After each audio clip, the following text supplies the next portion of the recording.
Losing a soulmate is a heartbreak I wouldn't wish on anyone, not even those I least admire. My name is Amy, and the sadness of losing my husband came just 3 years after our wedding vows. Our life together was blissful. I had left my job because I had a high-risk pregnancy and was eager to welcome our baby girl. However, destiny had cruel plans. My husband was diagnosed with terminal cancer, and he bravely fought for 4 months before passing away. During his illness, we moved in with my in-laws, Carol and William. They supported us as best as they could. I was grateful they provided us shelter when we couldn't afford our own place anymore. After my husband died, I hoped for continued emotional support from them, but I was sadly mistaken. The warmth they once showed turned cold right after the funeral. Carol and William started treating me and my unborn child as burdens. I told them I planned to find a job and help financially, but they didn't care. Money wasn't a problem since my sister-in-law Angela, who had a good job, was covering all the expenses. Still, my in-laws remained distant, saying I wasn't welcome and didn't deserve their help. William bluntly told me that to them, my connection with their family ended with their son's death. Desperate, I begged them to let me stay a few more days, especially because of my risky pregnancy. My father-in-law shockingly suggested abortion as a solution, and Carol didn't object. Their hostility reached a peak when they tricked me into going to an abortion clinic, pretending it was a health checkup. Realizing what was happening, I protested and left. Returning to their house was difficult, but I realized I needed to find a new path for myself and my unborn daughter, away from the toxic environment my in-laws had created. Overwhelmed with grief and shock, I was devastated by their insistence on terminating my pregnancy. When they returned, they were furious and demanded I get an abortion. They said they had no intention of supporting me or my unborn child now that their son was gone. I tried to remind them that the baby was their grandchild, but they ignored me. Their ultimatum was harsh: either leave or get an abortion. The reality of their rejection hit me hard, especially so soon after my husband's death. Carol forcefully escorted me out, ignoring my protests and the danger it posed to my pregnancy. Outnumbered and worried for my baby's safety, I had no choice but to leave. Standing on their porch, I was in despair, realizing I had nowhere to go and no financial support. I reminded them of the sacrifices I had made, believing we were family, but they didn't care. They denied any family connection to me or the baby, saying they didn't want a granddaughter and accused me of trying to manipulate them with the baby's existence. Their cruel words suggested that without their support, our survival didn't matter to them. These were among the last heartless words they said before shutting the door, leaving me isolated without even basic necessities or important documents.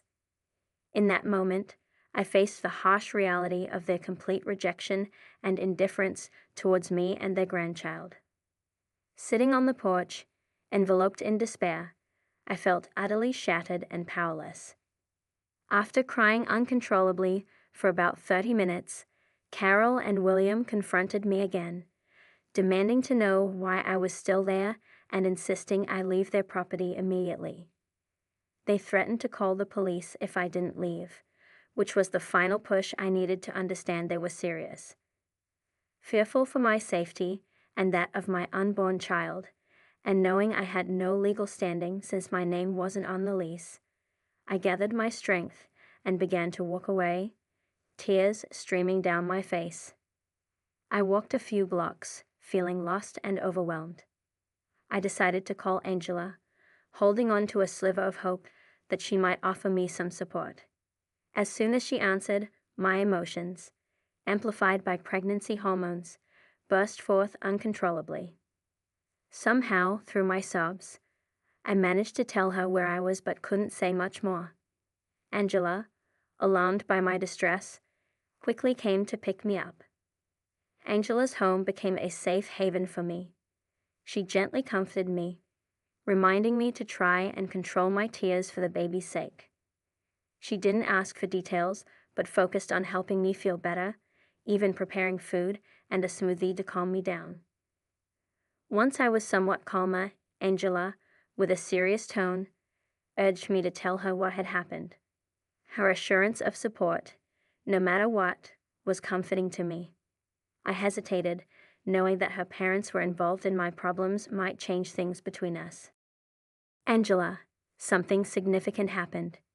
It's about your parents, I managed to say, bracing for her reaction. Angela's response was a moment of silence, a pause that felt like an eternity as she processed what I said. Her promise to support me, especially knowing I carried her niece, was strong. But the news that her parents were at the heart of my despair tested that promise. As I hesitantly revealed her parents' involvement in my troubles, I feared Angela might be upset with me for accusing them. But her reaction, after a brief pause, was one of concern and openness. She assured me in a gentle tone that my fears of offending her were unfounded and encouraged me to share my ordeal. When I confessed that her parents had not only kicked me out, but also tried to force me into having an abortion, her shock was clear. The revelation seemed almost unbelievable to her, a stark contrast to the image she had of her family. Angela's confusion deepened as I detailed how her parents had even taken me to a clinic to try and make me have an abortion.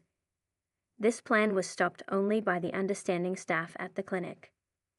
I could see the turmoil of shock and disbelief in her eyes as she processed my words, struggling to reconcile them with the parents she knew. Her disbelief turned to horror as I explained their motive: fear of financial and caregiving responsibilities for me and my child. Despite my assurances of independence and my plans to find work, they remained unmoved. Angela's astonishment grew as I disclosed the financial deceit over my husband's supposed medical bills, a lie that stripped me of the last of my resources. Angela was adamant that no such debts existed. She had personally taken care of her brother's expenses to ensure her parents weren't financially burdened. Realizing that her parents had tricked me into giving up the little money left by my late husband hit me hard, bringing back my tears. It was a cruel lesson in their greed and callousness, exploiting my vulnerability for their gain. Angela's silence showed her shock and dismay at her parents' actions that betrayed not just me, but the memory of their son. After giving me space to express my grief, Angela's response was full of empathy and apology. Although she struggled to grasp the full extent of their betrayal, her support at that moment was a small light in the overwhelming darkness of my situation. I said to her, "I haven't had the chance to tell you about the financial aspect of things, Angela," to which she replied, "Please, you don't need to apologize." I told Angela, overwhelmed by her generosity, "You've already done so much by covering the medical expenses. Without your help, I would have been buried in debt." Angela's actions were the perfect example of family support, a stark contrast to her parents' selfishness. She admitted that she always knew her parents prioritized their own desires, but never imagined they would go so far as to deny me a temporary home until I could support myself. Angela's disbelief turned into determination as she insisted that I wasn't alone and promised that her parents' actions wouldn't go unchallenged. She decided to confront them directly over the phone because she needed to hear their justification firsthand. Not because she doubted my story, but because she wanted to understand their reasoning. During the call, Angela's straightforward questioning about why they threw me out revealed their true nature. Their defense was weak. They claimed they had no intention of causing harm, yet they couldn't explain why they insisted on such a drastic action against their grandchild. Angela's anger was clear as she demanded an explanation. Her parents' attempts to justify their actions only deepened the wound. Listening to them try to rationalize what they did was heartbreaking. Even when faced with their daughter's outrage, William and Carol stuck to their excuses, insisting on their right to a carefree retirement undisturbed by the needs of their late son's family. They claimed they had done enough by caring for their son in his final months, viewing their sacrifices as sufficient reason to avoid any further responsibility. Their words painted a clear picture. In their eyes, their comfort in retirement was more important than the needs of their grandchild and me. This chilling revelation underscored their willingness to abandon their family for the sake of their own ease, a stance that Angela strongly opposed. Her loyalty and support offered a glimmer of hope amidst the bleakness of their rejection. Hearing Carol and William's words was like a blow to my already fragile state. They were adamant about persuading Angela to abandon me, portraying me as a burden who would exploit her kindness. Their harsh advice to Angela, to leave me to fend for myself on the streets, suggesting it would bring me to my senses, was unbelievably cruel. Their words plunged me into despair, fearing for my future and that of my unborn child. But just as I felt the weight of hopelessness, Angela's response ignited a spark of hope. She challenged her parents with fierce protectiveness, questioning their humanity and the values they claimed to uphold. Angela reminded them of the financial support she had provided, which allowed them to retire comfortably, highlighting the irony in their claim of hard work. Her anger showed her disbelief in their actions and intentions. Carol and William tried to justify their stance by framing it as a financial safeguard for Angela, even suggesting they'd lie to cover up their demand to kick me out. Angela met this with unwavering refusal. She declared she would not mimic their heartlessness, expressing her shock and disgust at their lack of empathy and familial duty. Angela's defense of me and her outright rejection of her parents' manipulative tactics revealed her strong character and the genuine bond she felt with me, akin to that of a sister. Her fierce response to their demands and her readiness to stand against them showed her strength and resolve to protect what she believed was right, regardless of the personal cost. Her parents' attempts to impose their will were met with Angela's firm refusal to conform to their heartless demands, challenging their motives and ethics.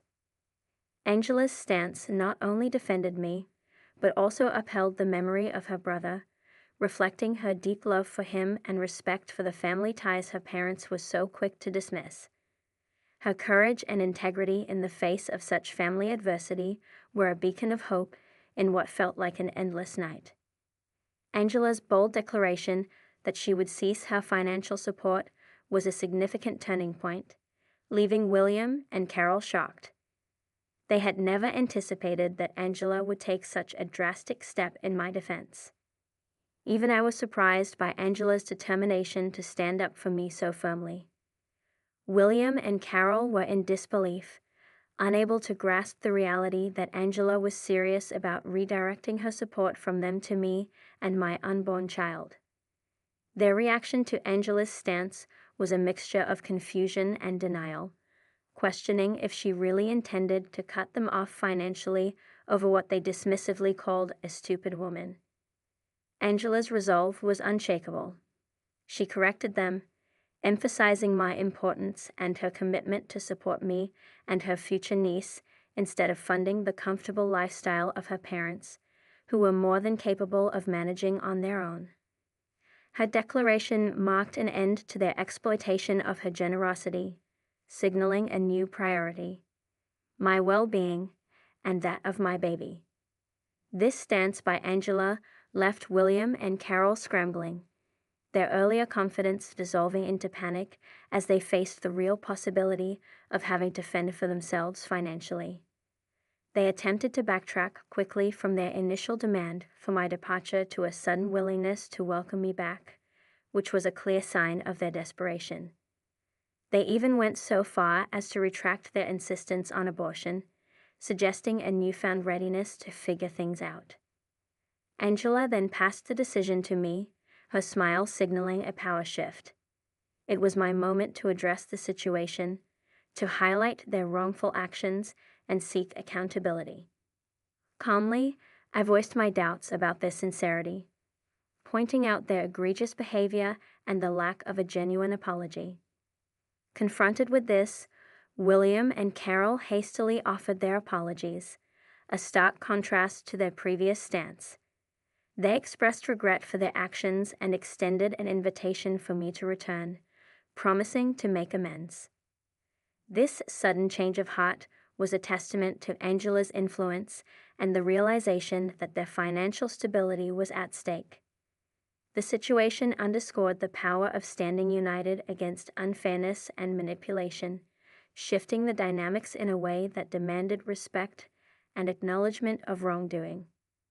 Struggling with mixed feelings, I confronted William and Carol about the deceitful way they had manipulated me out of my late husband's money, despite Angela covering all the bills. Their scheme had unraveled, revealing their dishonesty and exploitation at a time when I was most vulnerable. Seizing the moment, I demanded the return of the money they had unjustly taken, emphasizing that they had no right to it given their lack of support during my husband's illness. Reluctantly and likely feeling cornered, William and Carol quickly refunded the money through PayPal. Then, they reached out to Angela, suggesting a return to normalcy, as if a financial repayment could erase their wrongdoings. They even proposed setting up a nursery, attempting to lure me back with promises and pretenses of family unity. However, their assumption that a simple apology and refund would mend fences was misplaced. Their expectation of forgiveness, despite their initial willingness to disown me and my unborn child, was a testament to their entitlement. They seemed to believe these gestures were sufficient for reconciliation, overlooking the depth of the hurt they had caused. Firmly, I rejected their notion of family and forgiveness. Their actions, particularly their attempt to coerce me into an abortion, were unforgivable. The audacity to suggest that my daughter would want them in her life after they had so clearly rejected her was appalling. I made it clear that my child did not need such grandparents, emphasizing that their initial rejection and subsequent superficial apologies could not undo the harm they had inflicted. Angela stood by me, reiterating my lack of forgiveness and reaffirming her decision to withdraw her financial support from them. This decision was not taken lightly, but was a direct consequence of their actions and their failure to truly acknowledge the gravity of their wrongdoing. William and Carol's reaction to this finality was one of desperation. Their pleas for us to reconsider, driven by the sudden reality of facing financial responsibilities without Angela's support, were pitiful.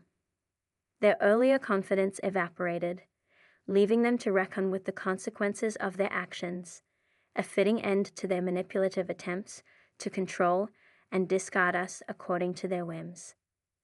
Watching William and Carol face the consequences of their actions was both tough and satisfying. They tried to make us feel guilty, but it didn't work. Angela decided enough was enough. She was going to collect my things and then cut ties with them. She even said she'd bring the police to make sure they couldn't keep any of my stuff. True to her word, Angela arrived with a police officer who turned out to be her boyfriend, a surprise to us all. Despite their pleas, I had moved on and blocked them. Angela didn't stop there.